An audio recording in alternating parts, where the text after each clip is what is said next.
Bueno, un punto muy importante. Sabíamos que era un campo muy complicado, un rival que siempre todas las temporadas está ahí siempre luchando por el ascenso y siempre tiene muy buenos equipos. Entonces, bueno, un punto muy positivo que le viene muy bien al equipo, un tema anímico y muy contentos. Seguimos trabajando semana a semana y yo creo que vamos mejorando, así que muy bien. Sí, sí, un partido muy complicado. Ellos vienen en una dinámica muy buena. Están haciéndolo muy bien en este inicio, van en una posición bastante arriba en la tabla y bueno, nos esperamos un partido bastante complicado. Siempre nos agarramos aquí a Ganzábal, jugamos en casa, un plus que nos da la grada y nos sentimos muy a gustos con ese ánimo de la afición.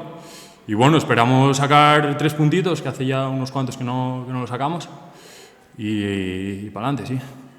Sí, sí, sí. Eso es algo que notamos, yo sobre todo que llego nuevo, es algo que voy notando jornada a jornada, que el partido que jugamos aquí, el partido que notamos ahí, el apoyo de la afición, siempre están ahí con nosotros y lo que te digo, un plus muy importante. Sí, sí, bueno, yo llegué un poco de una dinámica de estar parado un tiempo, entonces desde el inicio ya intentamos ir un poco progresivo en la adaptación y poco a poco voy cogiendo un poco más de ritmo, los entrenos como tú dices con el primer equipo me vienen muy bien, siempre van con una marcha más, obviamente están en una categoría más arriba y eso lo voy notando, poco a poco me voy adaptando. Creo que estoy cogiendo más ritmo a medida que va avanzando la temporada y esperemos que vaya mejorando para ayudar al equipo sobre todo.